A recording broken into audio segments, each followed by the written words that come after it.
Indeed, Telangana is a global destination for investments. And with that, ladies and gentlemen, we begin with the proceedings of the event today. I would like to invite our esteemed dignitaries to the dais. I request Mr. Sudhir Reddy, President, Telangana Industrial Federation, to kindly please step forward to the dais. And I request Vatsala Mishra and Venkateshekar to kindly please present an exquisite range of plant saplings to Mr. Sudhir Reddy.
CCI to please step forward.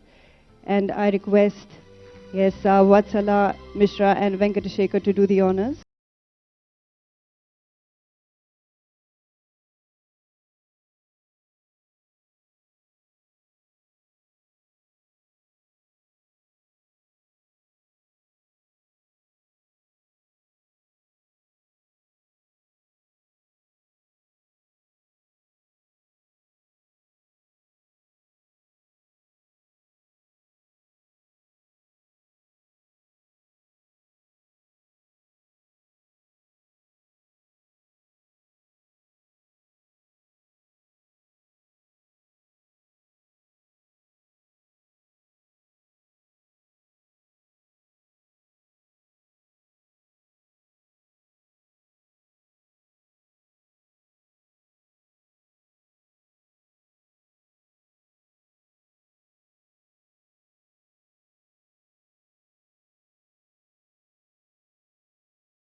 Honorable Chairman, TSIDC, Shri Lakshmi Narayana Garu, all the senior representatives from the industry associations, my colleagues, all the invited guests, a warm welcome to all of you for this very important annual tradition that we have been following diligently since 2015, which is to present a report on what have we done in the entire year, what have been our significant achievements, what were the targets to begin with, how have we measured up against those targets, what do we plan to do in the coming years. This is a tradition, as I said, which Honorable Minister has introduced in 2015 to make our activities more transparent and in some ways also elicit feedback from all the stakeholders on what further we need to do.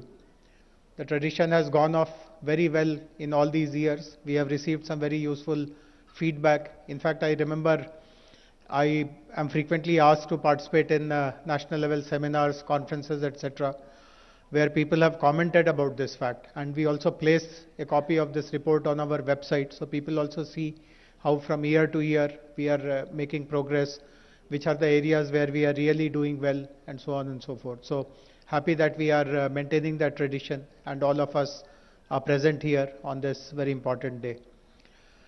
Now that COVID is more or less behind us, I'm also very happy to note that our industry as a whole has bounced back very, very strongly. Actually, if you look back at the last 2 years, all of you will appreciate that while we took all the required precautions which had to be taken to ensure that the infection is contained, we also were very liberal. Particularly, I remember there was a cabinet meeting. Honorable Chief Minister was there, all our ministers were there. And when discussions on lockdown, what should be allowed, what should be restricted, what should be completely closed, all these discussions were happening. Our ministers and Honorable Chief Minister himself was very categorical that we should not disrupt the industries or interrupt their functioning anymore. All of you will recall that when the first lockdown was introduced in March 2020, it was a national decision, and of course we all had to bear the closure of the industry, except the essential industries, for some months. But when the next two waves happened, the second wave and the third wave, decisions were left to the state on deciding what kind of lockdown strategy is required. And as I said, we took a very balanced decision that while all precautions should be taken, there is no need to close down the industries. And I know for sure that in many other states, hardships continued because of the decision to close everything, unlike here in Telangana. So that has given a good kind of a backdrop to all the industries to revive very, very quickly. Most of the challenges that we faced during lockdown, like the breakdown of the supply chain systems, also problem of migrant workers, etc., I again am very happy to note that we have been able to overcome all of these problems very soon, very quickly, and everything, all the production, all the productivity is back to normal. And in certain sectors, we are doing even better than what it was in the pre-COVID scenario. So my congratulations to all the industry representatives, also to the senior leaders of the industry for cooperating with the government, for understanding our position and calibrating their approach accordingly. This year has been particularly successful for us.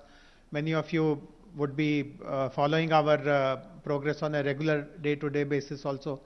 But when we look up for the whole year in a consolidated way, this has been amongst all the 8 years, this has been in particularly a very satisfying year. Data and more details will be shared in a few moments from now by Honorable Minister. But we have seen amazing amount of response from the investors community in Telangana. Our policies, our approach like the TSI pass, self-certification, good quality infrastructure, easy availability of manpower, government support, etc., etc. And we have received several new investments in this year. Another very heartening thing has been that lots of our existing investors have ramped up their production. They have added new lines. They have recruited more people. So growth has come both ways, by our existing investors and also by new investors. We always take immense pride in the fact that in terms of repeat investments, our performance is amongst the best in the country, and that tradition has been maintained this year also. We also, all our institutions under the industries department, there are multiple institutions, as many of us would know. Handloom and textiles department is a separate unit under our larger industries department.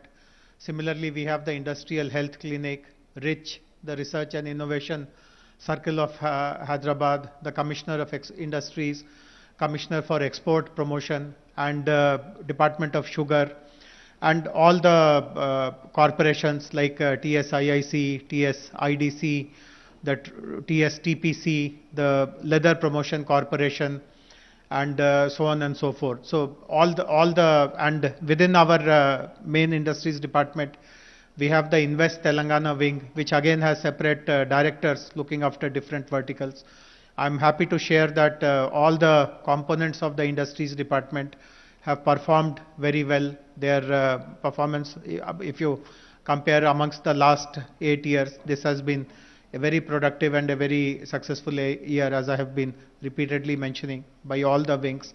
And we hope that this momentum will be built forward. And in the coming year also, the new financial year has already begun. In this year also, many of you would have seen, we have made a couple of international trips in this calendar year. We have been to the US a few months ago, and very recently to UK and Davos. Already the rich stream of investments have continued. I would like to personally convey my gratitude to Honorable Minister for his leadership of this department. As I said, I speak in lots of these national level seminars, conferences, participate in lots of national meetings, and everywhere people continue to praise us about the very strong sense of responsiveness that our government shows, right from Honorable Minister. In fact, I don't know, some of you, if you read the Economic Times yesterday, there was a news item about international investments in the country, and they had mentioned that at least 500 CEOs of IT and industries and the builders community, they will all have Minister's personal mobile number with them, and if there is any requirement, Honorable Minister is just one text away, and he instantly responds to all their issues, all their requirements.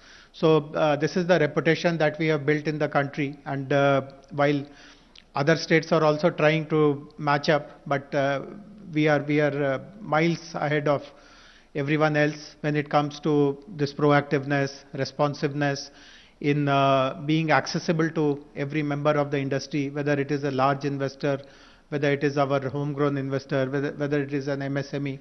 We have equal regard and concern for everyone's well-being. So once again, my congratulations to all the stakeholders for making 2021-22 a very productive and useful year for the industries department, and I continue to seek your cooperation and support in the future as well.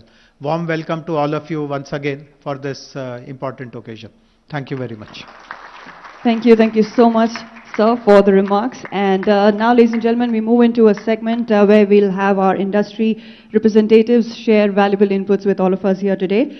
We have with us a corporate leader with over 36 years of multifaceted experience in food, nutraceutical and pharma ingredients processing, international marketing and value addition of agricultural products.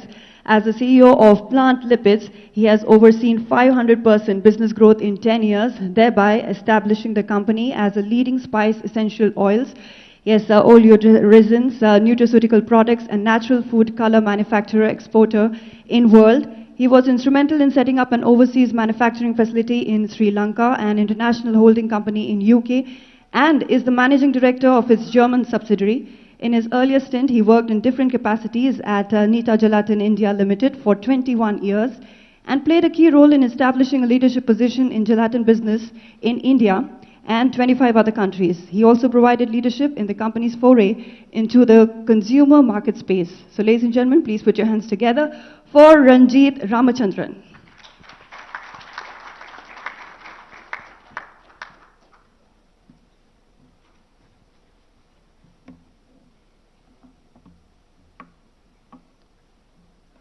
Honorable Minister Sri KT Ramarao Garu, other distinguished dignitaries on and off the dais, a very good morning to all of you. At the outset, let me thank Sri Jayesh Ranjan sir and Mr. Akhil Kumar for having given me an opportunity to address this august gathering. Our journey in Telangana started in the year 2006 in the Kandukur village of Rangareddy district, where we started way back when our Kerala-based promoters decided to set up a chili extraction facility. When we were considering to substantially scale up our chili operations, I got the opportunity to meet the Honorable Minister KTR Garu in June 2018. Sir, you gave me and my company the confidence to set up the country's largest chili extraction plant in the state of Telangana. At the first meeting itself, he was good enough to introduce me to Jayesh sir, and it was an amazing experience thereafter, with timely interventions always to ensure that our project did not hit any roadblocks. Let me take this opportunity to take you through our wonderful experience in Telangana.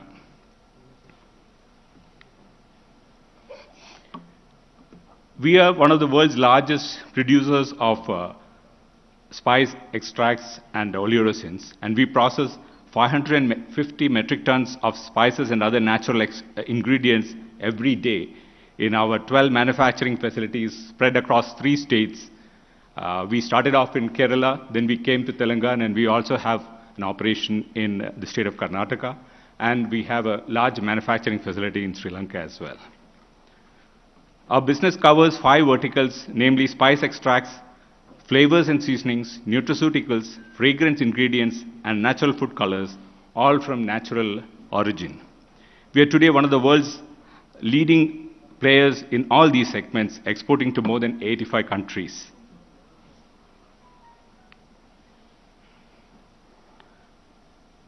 Besides our extraction plant, we have also set up a spice grinding plant in Kandukur village, and we have a solar power installation in Amanagal village close by.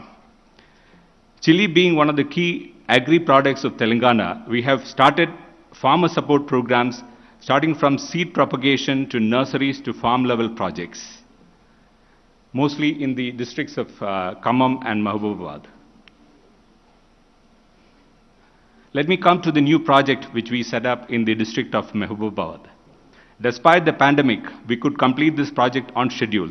The government facilitated the acquisition of land for the project in Mahbubabad district, and we could commission the plant in August 2020 with a total investment of 47 crores.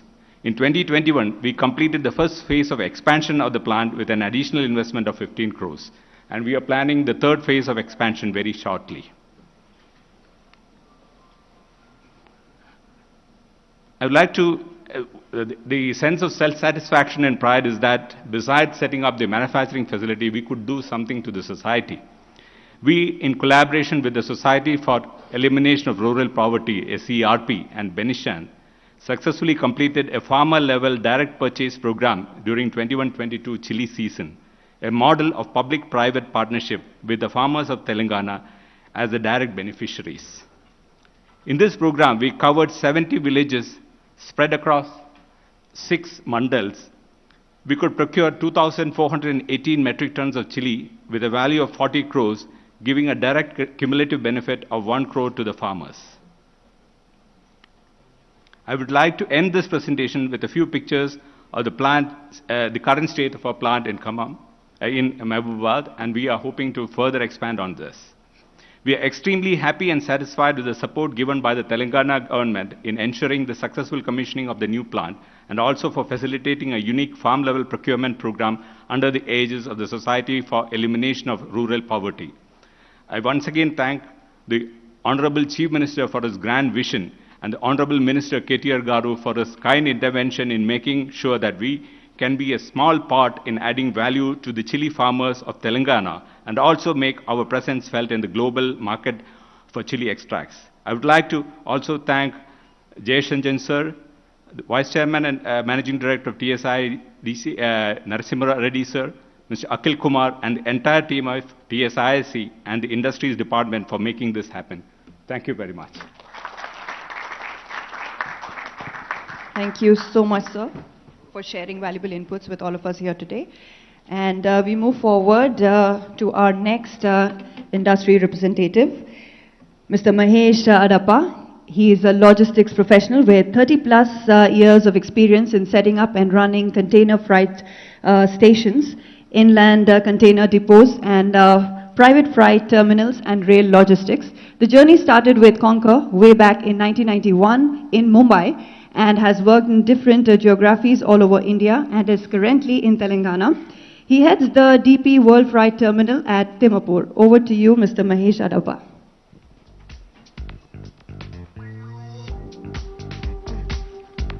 Thank you. Honorable Minister of Industries, KTR Garu, Principal Secretary, Shri Jayesh Ranjan Garu, distinguished officials on the dais and off the dais, respected trade representatives. Sir, I head the DP World facility at Timapur. The facility has the distinction of being the first private freight terminal on the Indian Railways. This was commissioned way back in 2011. DP World took over this facility in 2018, and post takeover and capital infusion of about 80 crores in the form of upgrading the civil infrastructure, handling equipments, and also inducing container trains. Today the facility handles 80 trains per month and serves customers across the geographies like JSW, JSPL, the Telangana State Civil Supplies, the Telangana State Markfed, the fertilizer companies, and also industries which have come up in the hinterland, close hinterland, like Procter & Gamble, Welspun, Pokarna, the paper mills and flour mills in Pargi and Shadnagar, the paper and biscuit manufacturers in Katedan, Renusys in Electronic City, and many more.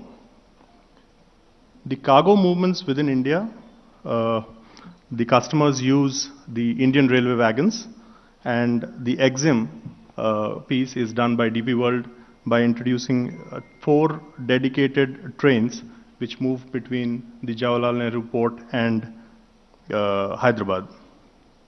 We are very confident with the industrial growth that is taking place in the hinterland that we would introduce another 2 trains by December this year.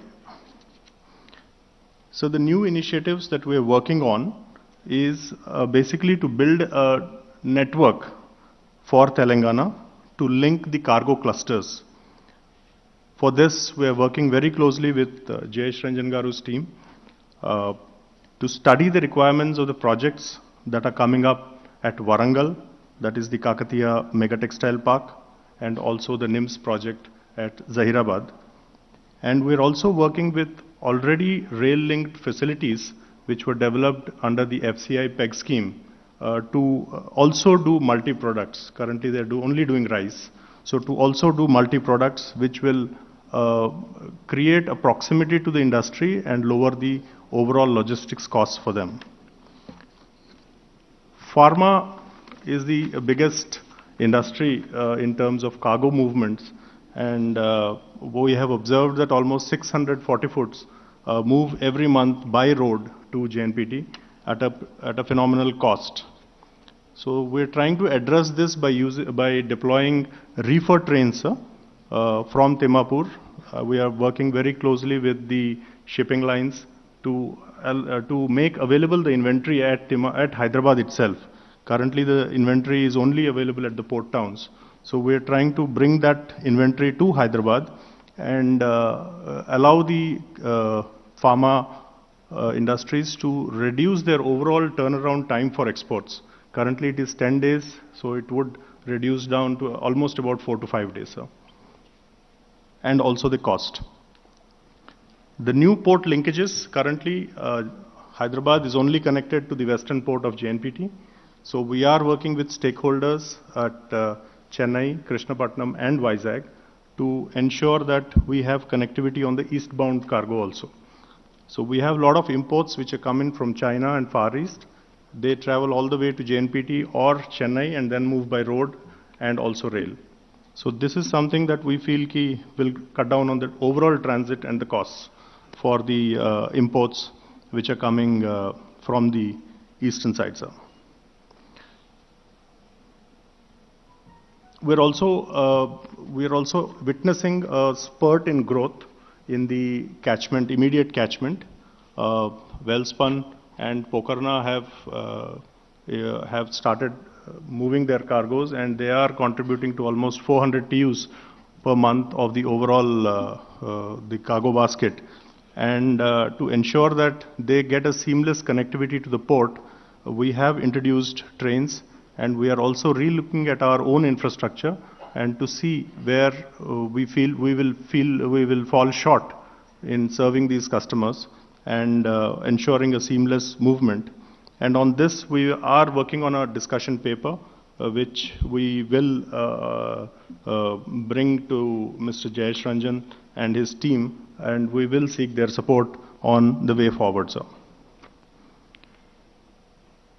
I'm sure, sir, that today's annual report would list out achievements of the department in the last year, but as a stakeholder in the industry at the ground, I must congratulate the state under the leadership of the Honorable Minister and also Shri Jayesh Ranjan ji and his entire team for a visible growth momentum that we are witnessing, and we are committed to ensuring that this growth momentum is served with connectivity, sir. Here I would also like to specifically thank TSISE for its support in upgradation of our connectivity roads, sir. So this was a very old issue which we had. We had approached the TSISE. I'm sure it will not figure out in the annual report, so I'm specifically mentioning this, that this connectivity and support that has been received has today allowed us to increase and scale up our own network movements. And in turn, it will help the trade at large in scaling up the movements. I would also like to thank Jayesh Ranjan ji for opening up his good offices.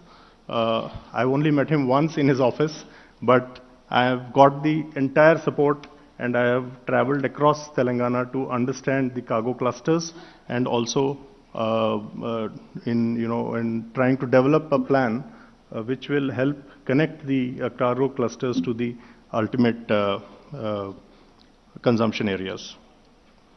Thank you so much, sir. Thank you for the opportunity. Thank you. Thank you. Thank you so much, Mr. Mahesh Adappa.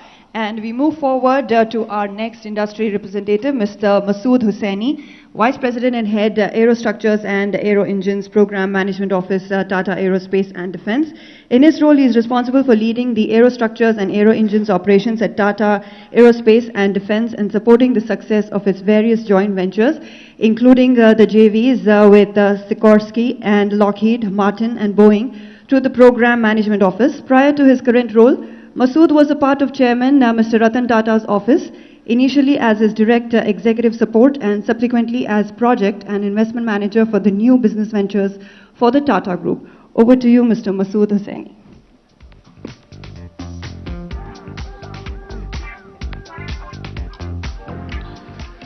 So good morning, Honorable Shri KT Rao Garu, Mr. Jayesh Ranjan, other dignitaries on and off the stage, ladies and gentlemen. It's a great privilege and honor to be here today. Let me just start off by sharing with you a little about our company, because I'm not sure how many of you are aware of what we do. So let me just say that... And how much we do in Hyderabad. How much more we will do in Hyderabad. So let me just start by saying that today any aircraft that you fly in the world will have a part made in Hyderabad.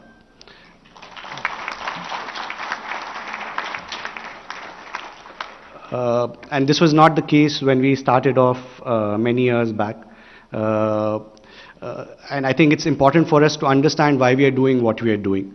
As a nation, I think there are many things that we do very well at. However, we also have the dubious distinction of being one of the largest importers of defense equipment and aerospace equipment. And self-sufficiency is an area that we don't really do well about. So Mr. Tata originally had the vision of setting up a company that would primarily increase India's self-sufficiency in the area of aerospace and defense. So when we started off the company, we could not make any part of the aircraft or anything. Today I'm pleased to say that the entire body of the aircraft we make in Hyderabad. Similarly, the engine, which is even more complex. When we started off, we were doing about 1% of the engine. Today, we build up to 40% of the engine in India. Now, these are numbers, but you have to understand the challenge behind each of them. People speak about automotive being complex, a lot of other things, industries being complex. We speak about zero defect, we talk about Six Sigma. Now, in aerospace, there is no margin for error. I think all of us travel in aircrafts. A lot of our family members travel in aircrafts. If you have an error, frankly, you're up in the air, there's not much you can do. So the tolerance for error is zero. When we started off, there was this entire mindset that people in India can't do quality. And they said that, listen, are you sure you will build aircrafts that fly people across the world in India? And we said, yes, we can do it, and we can do it here in Hyderabad. And I must say here that my first meeting with Mr. KTR was in 2014. And at that point in time, we were just about to come in for many projects. And I said, sir, we are at a point of inflection. And he said, what do you mean? So I said, sir, we have to decide what do we do. And I said, and Mr. Rao said, why do you want to look at any other place other than Hyderabad? And I said, we won't. And I must say, from then on, all our major investments have been in Hyderabad. Mr. Rao has been one of our biggest salesmen, actually. He, at various points in time, has highlighted that the American presidential helicopter is made by us. Yeah. We'll try and do it differently, sir. But so the American presidential helicopter is made by us. I think it's a matter of great pride for us. Many other things. The Apache aircraft is fully built by us, something that was inaugurated by Mr. Rao and Mr. Tata a few years back. Again, global single source. That was work that was being done in Korea that we moved here. We built the Pilatus full aircraft. The G Leap aircraft is what we do. All of this has also happened with a workforce whose average age is 25 years. Now, typically, if you see the aerospace industry, the average age of the employees there is about 45 to 50 years. And I think the reason we've been able to achieve that is because of the phenomenal talent pool that we have in the state of Telangana. We've never been short of talent. We have had people who are fresh from college who come to our training centers. And within a year, they're doing work which is at par or better than the best people in USA, Japan, Korea, China, wherever. So when people say that India can't do quality, we say we don't agree. But I must highlight here the contribution that Mr. K.T. Ramarao and Mr. Jayesh Ranjan have done for the growth of this industry. One of the biggest things was during the COVID, Mr. Jayesh Ranjan mentioned about it. We operate in a global supply chain. So if we stop supplies, the global supply chain stops. In a form, Boeing and Airbus can't deliver their aircrafts. So as Mr. Jayesh Ranjan mentioned, the first wave we didn't have much of an option. But in the second wave, we had not a single day stoppage. We didn't miss a single delivery. There was nothing that the government didn't do to make our job easier, and for that we will be ever grateful to you. It has ensured that more and more jobs have come into India. I must say, sir, I'm not sure you're aware, but we are probably one of the only suppliers in the world who did not miss a single delivery during the entire COVID, and that has been appreciated by all our customers, which has in turn meant that there is far greater business growth that is coming. The other thing, sir, is, as you know, for any industry, what matters is livability. At the end of the day, it's not just the physical infrastructure of the factory, but also the infrastructure of the city. And there, I think in terms of quality of life, while Hyderabad has always topped all of the indices, it's a place that all of our expatriates, people who come from outside India, are very, very comfortable being. It's a safe city. The infrastructure is fantastic. It's growing more and more.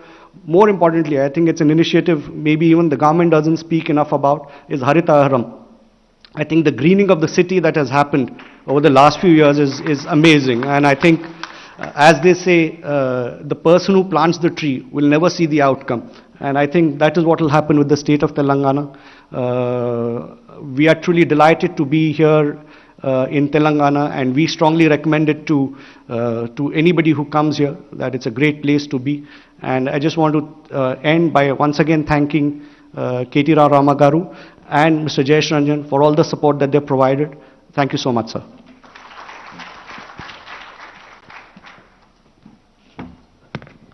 Thank you so much, Mr. Masood Hussaini. And we move forward to our next industry representative, Mr. Mukesh Sablani. Yes, he is an accomplished executive with 20 years of domestic and international experience in business development, P&L management, multi-channel product distribution and marketing in startup and growth organizations.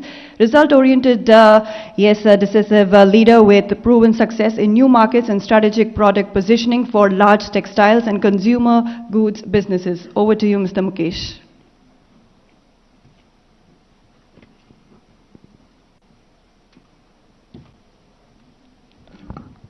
Thank you, and good afternoon. Good afternoon to Honorable Minister K.T. Ramarao, Jayesh Ranjanji, Shri Balamalluji, Shri Narasimha Reddy ji. I still remember coming here in 2018, and this was right after we had invested quite a sum in Gujarat. And then a meeting happened between Shri K.T. Raoji and our chairman BKG. And it was decided we'll move from Gujarat to Telangana. And July 2018, we were here to look at the land. Narasimha Reddy ji and Jayesh Ranjan ji helped us through. In flat 2 months, we were allotted the land. Flat 9 months, we were able to construct a factory from a flat land to one of the Asia's largest flooring and carpet facility. It's a testimony to the state and the governance here with the policies like TTAP, policies like TSI Pass, 14-day approval windows. So we have been a big beneficiary of that, and I thank to the entire state ministry and the governance team here to be able to do what they've done in such a short period of time. I mean, Telangana is only a few years old as a state, and it's already doing wonders when we compare to other states in the country. We have been. It's a speed that we were surprised, and we were pleasantly surprised. While we were able to build a facility in 9 months on a land that had virtually no infrastructure, we were the first industry to come in that industrial park. 7 months, we got the electricity, dedicated line for electricity. 5 months, we got the dedicated water pipeline, and we didn't lose a single day when it comes to commencement of the production in the factory. So thanks for all the efforts, and we are more than confident we'll grow here, and we've done it. We've had additional 500 crores investments in advanced textiles, which also had a record-breaking commencement as a project, and is waiting for Shri K.T. Ramarao ji to come over and inaugurate the facility. This will be one of the most automated advanced textiles factory in the country, which will ship products not only in India but across the world. So thank you, sir. Thanks for the support that we have been given, and we feel very welcome not only by the ministry, by the machinery here, but very welcome by the people of Hyderabad and people of Telangana. Thank you.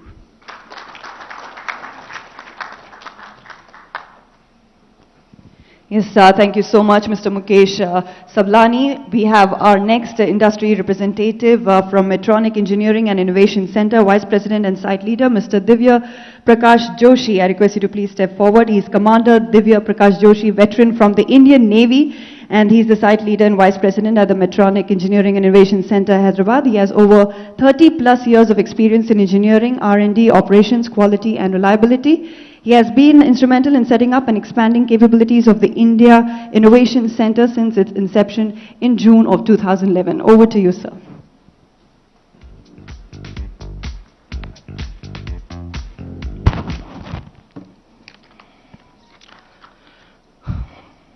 Good morning, Honorable Minister Shri KT Rauji, Honorable Principal Secretary Shri Jayesh Ranjan ji, distinguished guests on the dais, respected dignitaries from the State Department, my fellow industry reps, media personnel, ladies and gentlemen.